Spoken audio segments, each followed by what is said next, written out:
and there I am, walking like a good school girl to school, sunny day, embracing the whole, getting all the sun rays, embracing it in my melanin goodness. And there I just saw two snakes doing like this. They're doing shocky, they're just dancing, and I'm there looking like, I don't get it. Is this normal? Is it supposed to be normal?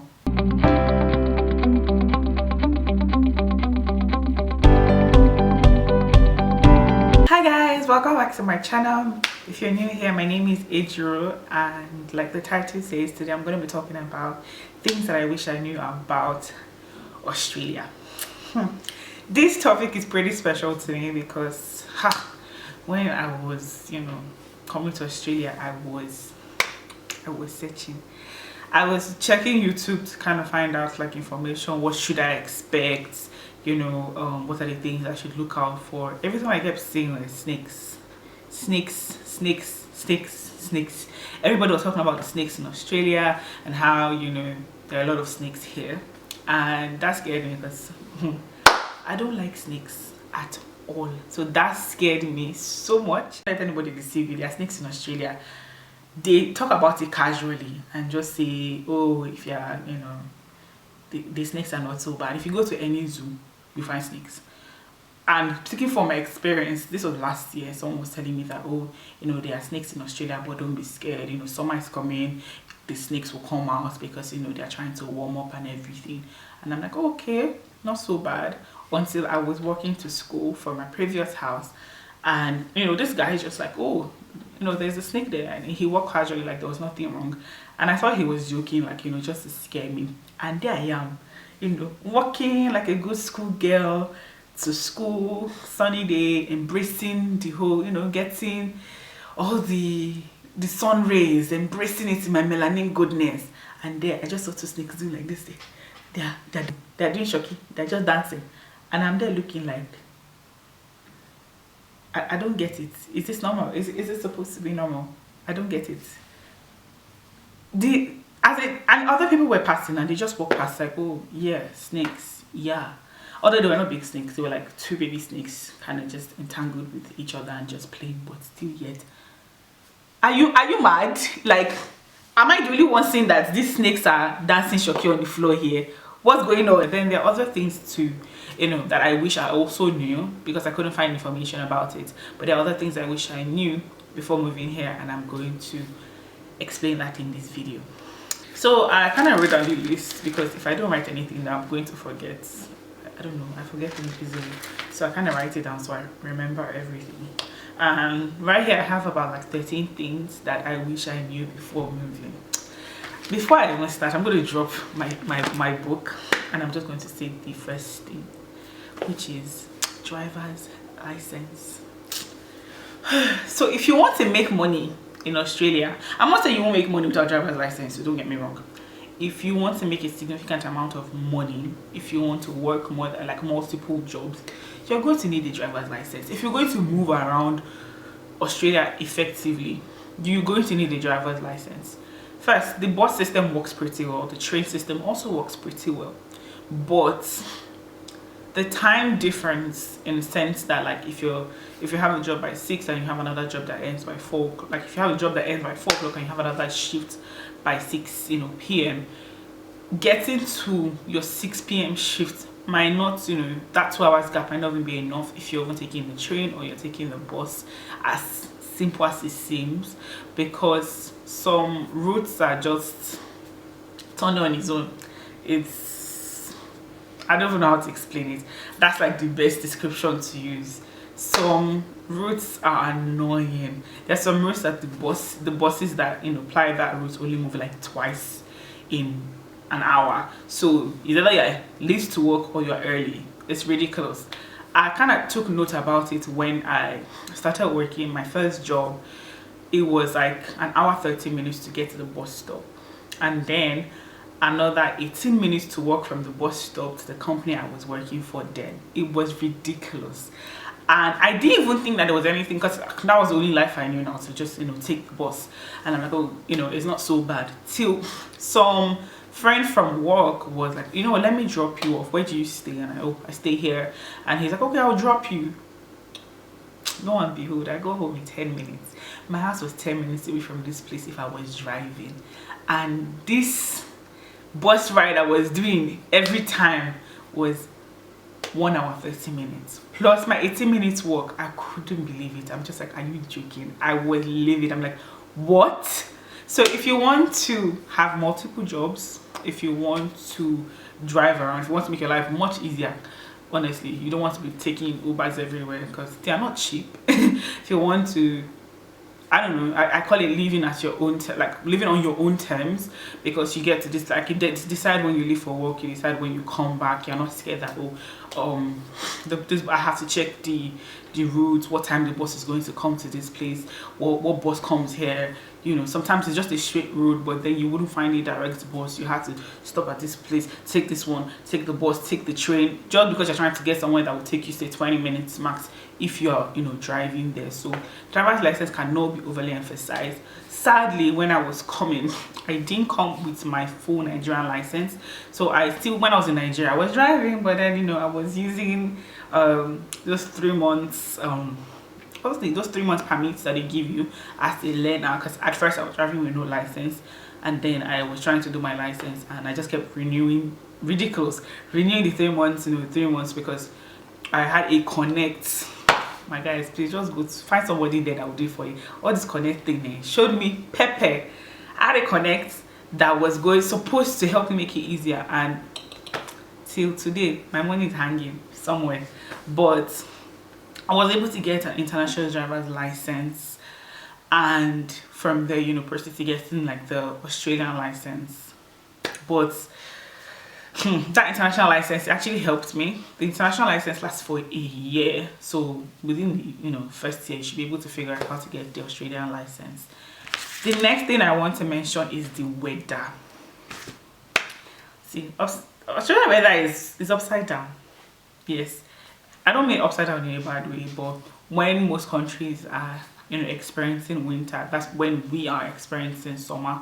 And now that most people are gearing up for winter, summer body and summer season, we are entering winter, so everybody is wearing long sleeves and more layers. You are layering up because it's getting colder and everything. So the weather is the other side of the globe. So of course the weather here is so different. Another thing I also want to mention is housing. See, I'm going to be saying this from my own point of view, with my reference to myself as a Nigerian student in Australia, living and working. I have never lived anywhere else. This is, I moved, of course, when I was with my parents, I moved out with my sister. But to say live in another country, okay, that's a story for another day. To move to another country, I've never lived in another country on my own. So even when I was serving in for NYSC, I stayed on my own, but it wasn't like this because it was still Nigeria and the rules apply everywhere else. But here, the rules are different. It's a whole new ball game, in the sense that to get an accommodation is not the easiest thing. They ask you for so many documents. I don't want to say it's ridiculous, because I understand that they are doing that because for their own security reasons. They don't want you to be in the house and be unable to pay the rent. Even if you're getting a granny flat, which is in Nigeria, say BQ, the level of documents you have to still drop. You have to show them 6 months before the date. So your 6 months payment slip, like your pay slip for 6 months before the date, so they can see that you're actually making money, or you'll be making money. You're supposed to have your balance is supposed to reflect more than enough to pay for the next 6 months. Yep, you're supposed to have past, say, electrical bills. If you're living in a house that you were sharing before, so technically the electricity bill was not in your name, then I don't know how you do that one, but you could provide another documentation instead for them to check or verify. Basically, they need contact numbers of previous landlord, because they're gonna call and ask, you know, your reason for leaving, if there was any disputes, were you owing rent.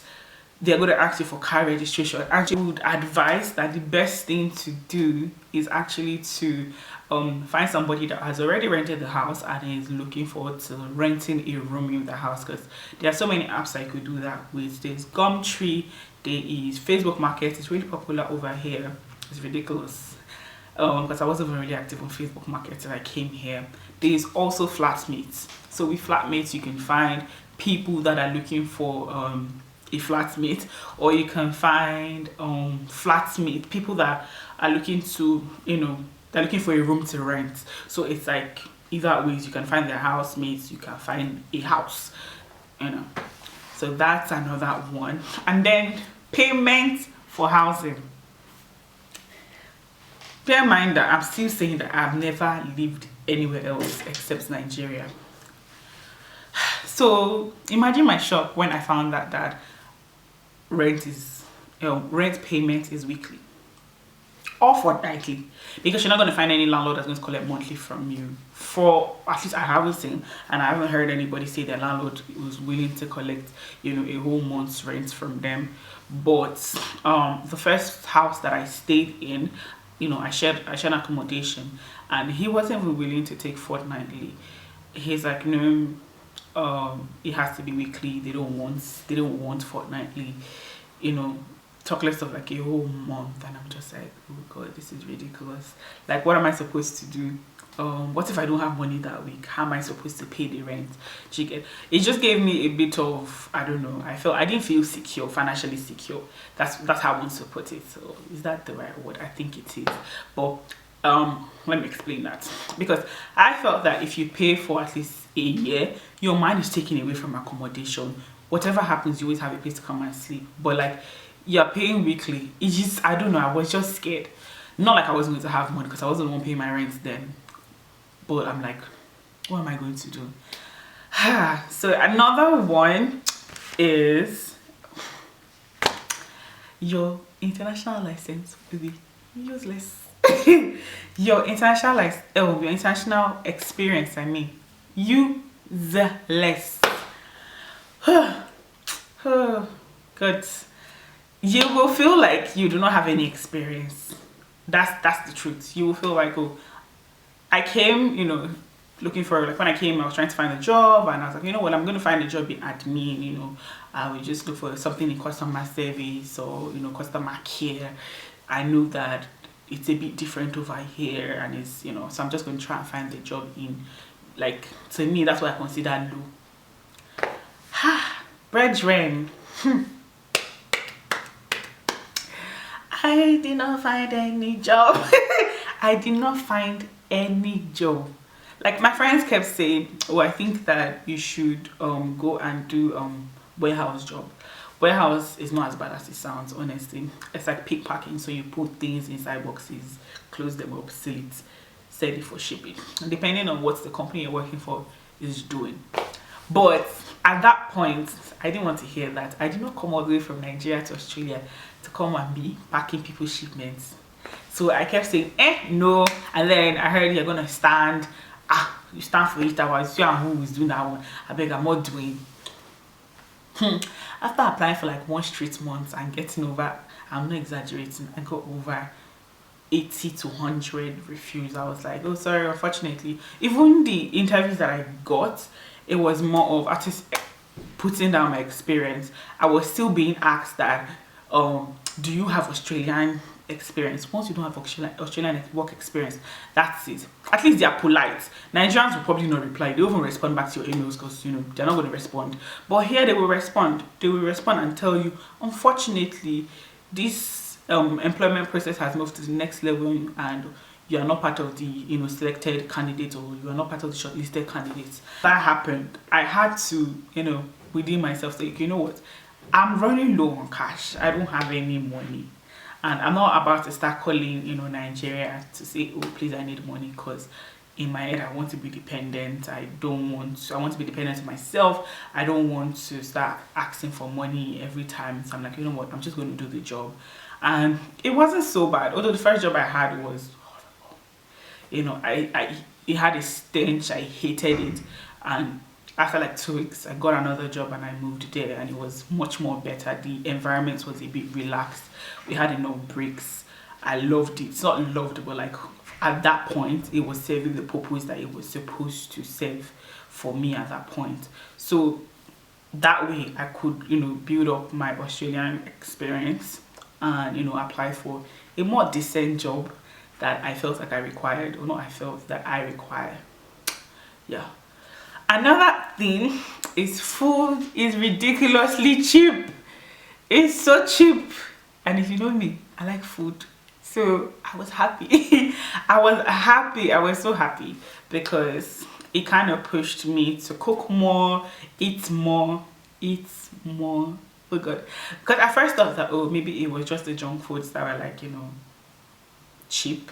But then every other thing is cheap too. Rice is cheap, beef is cheap, everything is cheap because everything is Australian grown, and you know, it's cheap. They are trying to promote Australian brands and Australian produce. So I'm like, okay, we can do this. I was eating left, right. I was eating. Everything was going in my belly, was going in my mouth. And then I added so much weight because I would buy ice cream, I will buy muffins, I will buy cookies. When I buy it, I will put it beside. I had this small chest, and I'll put it beside my bed. And by 12 o'clock, while I'm watching a movie, or if I am studying, I'm munching, I'm eating. Well, I have the extra fats to show for it. Now, going to fruits, you know, it's still affordable for me to switch and say, okay, I'm going to eat healthy, and then it's also cheap. But the only problem I have is the fruits here taste less. Like, you can't say, oh, I'm going to go and buy a banana and hope that the banana tastes nice, or hope that the apple tastes like actual apples. I don't know what's happening. Is it the soil? I don't know why it tastes so bland. Like, it doesn't taste nice. I've tried other fruits. I think the only thing I can manage is pear, but like every other thing, pear and watermelon. The watermelon here is amazing. It's so tasty. It feels like sugar, is like excess sugar and honey has been sprinkled on it. But you see that apple and that banana, especially that apple and mangoes, oh, tasteless is an understatement. It's not sweet at all. Then even in Nigerian food, I feel like once they put it on wherever they put it, the sheep or air fried, see my explanation to this whole thing is a bit different. But I feel once it just, if they're shipping it here via what's it called, cargo, I feel once it enters that cargo whatever and they start coming on the water, the taste are disappeared. That's the end. It's not sweet. Like, I bought ogbono and I was going to make soup. And first of all, the ogbono was looking funny. The lady in the African store was just like, oh, that's ogbono, that's ogbono. I'm like, are you sure? Don't let me go and buy rubbish and, you know, because if I waste my money, you will give me back my money. And she's like, oh, that's ogbono, you know. I go home. I kept smelling this ogbono, smelling it, and I'm like, this doesn't smell like ogbono. This doesn't. I used the ogbono to cook. Lo and behold, this ogbono did not draw. And this is not because I don't know how to cook ogbono, because I cook ogbono at home. Like, that's my mother's favorite soup, so I know how to make ogbono. This ogbono did not draw. I went back to the African store. Of course, I complained, and then she's like, oh no, that's that maybe I didn't do it well. I'm mad. I'm like, me did not cook ogbono well? How? Even the if you're trying to buy, say, I like shaki a lot, and then I was introduced to this place, this Chinese store that had shaki. They washed the life of this shaki with whatever they used to wash it. It was, I've never in my life seen sparkling white shaki, but I saw it there. I saw it almost looked translucent, like I could see through it. It was clean. Hey, just as it is clean, that's how it's tasteless. No taste. As they were washing it, I think they washed away these, you know, they're washing away the seeds, they washed away the taste with it. It was tasteless. Bad. Another thing for me was converting my money to naira. So I had these bad habits. Like when I see like an item, I would want to convert it to naira. I'm like, why am I buying a shirt of $50? Well, I think $100 is too much to spend at a go. Because I would buy my groceries, budget for my groceries, because I'm the only one eating the food, is $100, you know. And because the food is cheap, you know, $100 is enough, honestly, unless you're, you know, extravagant spender and stuff. But I would, you know, put, even if I still put $100, but like when I buy my groceries back then, I would be like, oh my god, I spent so much money, it's $100, that's a lot of money, and I'm converting how much it costs in Nigerian naira.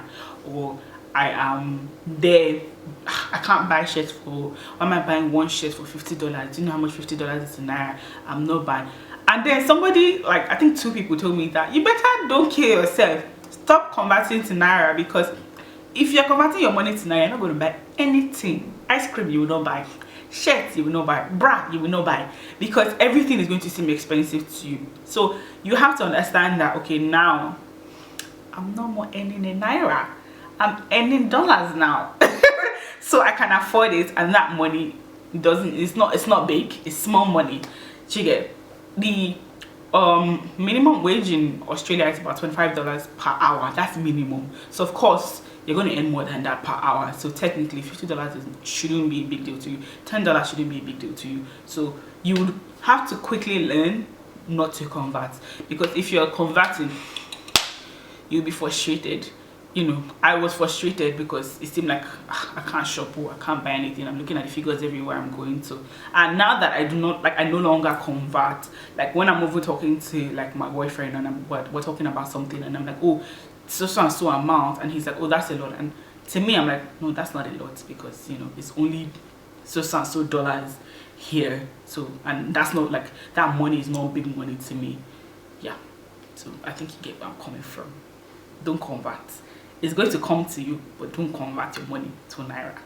If you want to have, you know, a sane life, if you want to be thinking straight, don't do that. Don't do it to yourself, honestly. This school life, I think I'm going to do a video about school and work-life balance, because I don't think it's emphasized enough. Because when I first came, and this is not just me, this is like other people have, you know, I've been in gatherings where we've all been talking about something like that. We all mentioned that we had that shock, that culture shock, I guess. You think that you're studying in Nigeria, you know, you're doing your BA, your BSc, it was hard, you're hustling. It's beans compared to this. Like, even beans is even hard, because beans is hard to cook, it takes long. Is egg, because egg like this is water. That's like the simplest thing to see. So I had like, so my friends were doing their masters in the UK, and you know, while they were doing their masters, I was talking to them, and all they kept saying was just like, oh my Ejiro, is so hard here, you know, it's really hard. Even my friend, a friend of mine in Canada, when she went to Canada, and I think the first few weeks I was talking to her, and she was just like, it feels like, she was doing engineering, and she said it feels like in Nigeria they are teaching them how to make generators, and in Canada it feels like she's being taught how to make robots. And it just seemed like it was a lot at that point, and I didn't get it till I came here. The fact that you still have to work because, you know, you want to make money to at least, you know, stay afloat and live, you know, the soft life, and then you have to work. You have to work, I mean, and then you have to, like, you know, work hard in terms of school. You have to do, if you only like one, if your effort was a 1 while you were in Nigeria and it was working well for you, you probably have to increase your effort to like an 8, because things are different, so different, in as much as all the materials are provided, effective study environment is provided for you. But like, it just, I felt like at some point I had to stop and take a step back and reanalyze the situation and be like, okay, catch your breath, you're gonna get through this. You just need to put more effort, because at least they give you feedbacks and tell you where you went wrong and things like that. But then sometimes you just keep asking yourself like, oh, if I had done it this way, would I have gotten a better mark, or would I have gotten a better grade this way if I had asked about this? Like, someone also told me, like, one of the first things my friend in Canada, she told me, was just like, don't be too scared, because I'm very shy when it comes to an environment with a lot of people, especially when I don't know anybody. That's also the classrooms, or even like public setting. So she's just like, try not to be shy there. You have to, if you don't understand something, you open your mouth and tell them there, so that you can explain it. You're paying a lot of money, so they would actually go back and explain it to you. So for the first time, I was still sending emails to the professors to try and explain some things that I didn't know. But then I had to, tell myself, like, do you know how much your parents are paying for this, this education? Open your mouth and ask. And the lecturers are even, helpful, because they would actually, try to ensure that you understand it, or at least you're on the right tracks, or direct you to materials that could help you.